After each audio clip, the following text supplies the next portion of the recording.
Hello and welcome to Money Girls, quick and dirty tips for a richer life. Today's topic, retire abroad.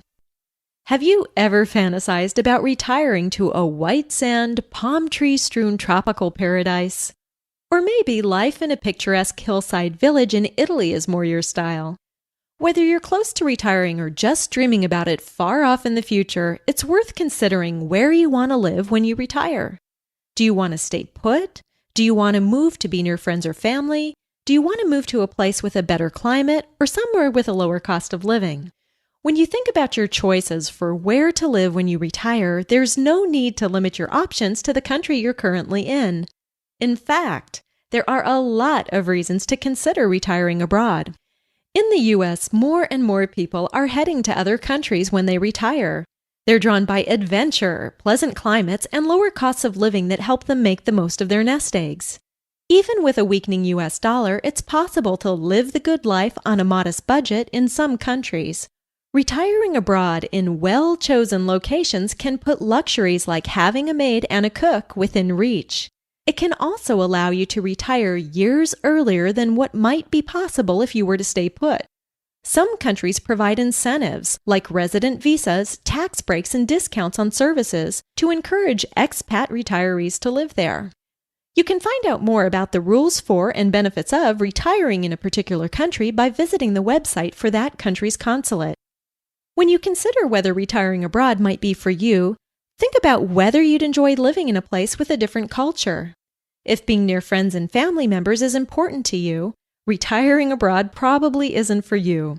But if your family and friends already live in many different areas, whether you're in Palm Beach or Panama City may not make a huge difference when you want to visit them.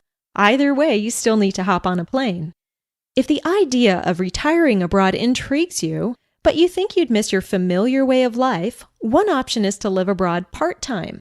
If Austin, Texas, and Malta are your preferred stomping grounds, spending half a year in each could allow you to enjoy the best of both worlds and get more from your nest egg. If retiring abroad is an option that appeals to you, it's important to do your homework and research locations. How's the climate? How's the cost of living? Are homes inexpensive? Is quality healthcare easily available and affordable? What are the rules for residency? What taxes will you need to pay? How formidable will the language and cultural barriers be for you? Can you count on having an internet connection and uninterrupted electricity? It's a smart idea to try before you buy. Try renting in the country you're thinking of retiring in for several months and see if it's for you before you settle or buy a home there. Popular countries for expat retirees include Mexico, Panama, Italy, Uruguay, Thailand, and Malaysia, as well as many others. Malaysia, for example, has an incentive program called Malaysia, My Second Home, that allows foreigners who can prove a regular monthly income or who make a fixed deposit in a local bank to obtain an initial 10-year visa and purchase property there. If life in another country is calling your name, keep in mind that there's no need to wait until your golden years to move abroad. One relative of mine relocated with his family to Bali many years ago. He works remotely for clients in the United States. The lower cost of living in Indonesia means his family can live in a beautiful villa overlooking rice paddies and have a cook, gardener, and full-time babysitter for their kids. If I've piqued your curiosity about living the good life in other lands, check out the resources for retiring abroad I've posted at quickanddirtytips.com. Cha-ching! That's all for now, courtesy of Money Girl, your guide to a richer life. As always, everyone's situation is different. So be sure to consult a tax or financial advisor before making important financial decisions. This podcast is for educational purposes only and is not intended to be a substitute for seeking personalized professional advice.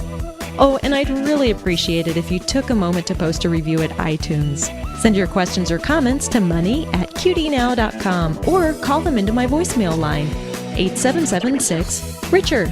Thanks for listening.